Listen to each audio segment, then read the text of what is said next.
Halo, assalamualaikum warahmatullahi wabarakatuh. Saya Dwi Astuti.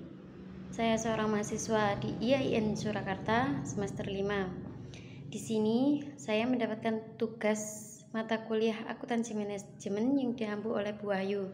Tugasnya yaitu mereview sebuah jurnal internasional.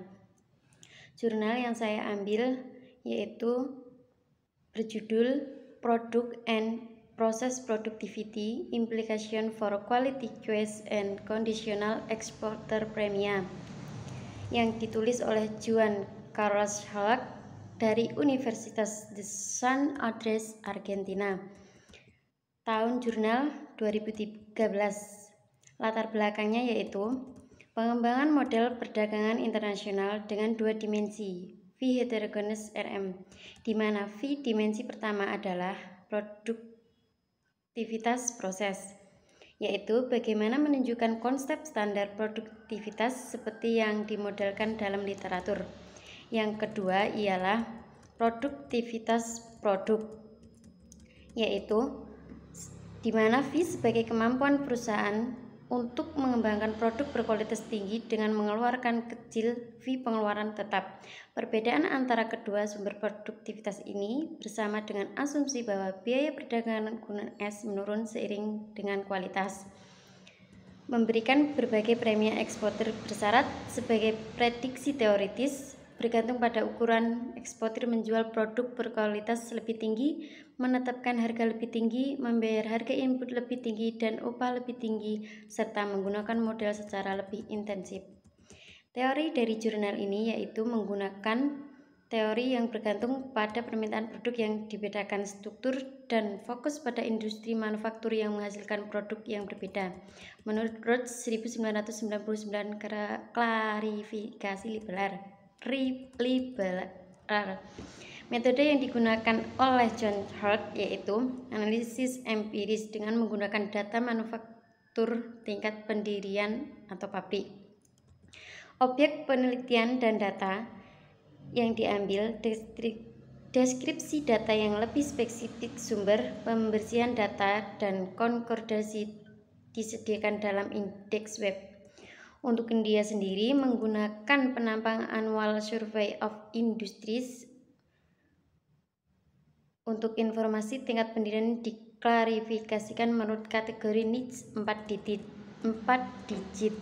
Untuk Amerika Serikat menggunakan data dari sensus manufaktur CMF 1997 yang dikumpulkan oleh Biro Sensus Amerika Serikat PHM, mencakup informasi rinci tentang masukan dan keluaran pendirian klarifikasi di tingkat SIG 4 digit. Untuk Chili dan Kolombia dalam analisis menggunakan sensus manufaktur untuk memeriksa hanya upah rata-rata dan SIP intensitas model, karena kumpulan data tersebut tidak mencakup informasi tingkat produk. Kedua sensus mencakup semua pihak pabrik dengan lebih banyak dari 10 karyawan dan mengklarifikasikan perusahaan di tingkat ISIG 4 digit. Hasil dari penelitian tersebut ialah pengembangan model perdagangan internasional dengan produktivitas produk dan produktivitas proses sebagai dua dimensi dari heterogenitas perusahaan. Kualitas produk bersifat endogen dan biaya perdagangan variabel fungsi kualitas. Model tersebut memprediksi untuk kualitas, output dan harga input, upah rata-rata dan intensitas model. Dan karenanya merasionalisasi bukti CEP dalam literatur empiris yang sejauh ini tidak diinterpretasikan dengan benar. Dalam pengujian CEP menggunakan data tingkat perusahaan dari India, Amerika Serikat, Chili, dan Kolombia, dan menemukan dukungan kuat untuk prediksi ini. Selain itu, menggunakan data pengiriman perdagangan tingkat perusahaan. Peneliti mengeksplorasi dasar-dasar ketergantungan biaya perdagangan. Peneliti menemukan bahwa harga output di seluruh eksportir India berkorelasi dengan rata-rata per kapita pendapatan negara tujuan eksportir mereka. Sedangkan untuk Amerika Serikat, keduanya berkorelasi dengan rata-rata negara tujuan eksportir mereka.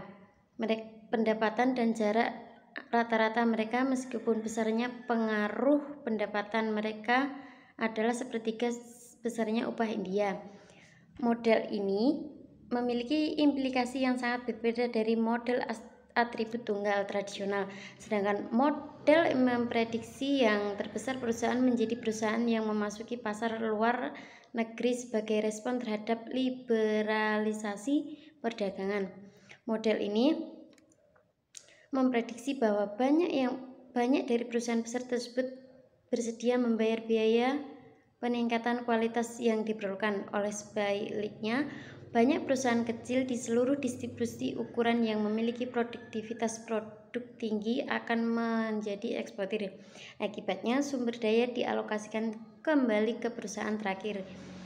Padahal tradisional ukuran produktivitas agregat mungkin tidak naik setelah liberalisasi perdagangan. Realokasi ini masih kesejahteraan meningkat karena ada keuntungan efisiensi baru yang berasal dari penghematan biaya perdagangan sebesar menghasilkan kualitas tinggi. Implikasi dari jurnal ini adalah membedakan produktivitas proses dari produktivitas produk sebagai dua konsep berbeda, memiliki implikasi potensial di luar prediksi CEP. Misalnya, mungkin penting untuk pekerjaan yang mengeksplorasi determinan yang lebih dalam dari produktivitas terukur dan dinamikanya dari waktu ke waktu, sejauh mana peningkatan produktivitas dapat melunasi perusahaan, dan jenis kebijakan publik yang dapat mempromosikan keuntungan tersebut. Adanya fee kapasitas yang penting secara berbeda untuk keberhasilan pasar domestik dan mengekspor harus memiliki implikasi bagi organisasi internasional dan lembaga pemerintah yang terlibat dalam program promosi ekspor dan pembangunan produktif. Keterbatasan dalam jurnal ini adalah hanya menganalisis 4 negara saja, yaitu India, Amerika Serikat, Chili, dan Kolombia saja. Sekian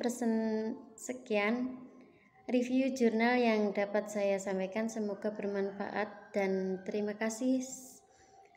Wassalamualaikum warahmatullahi wabarakatuh.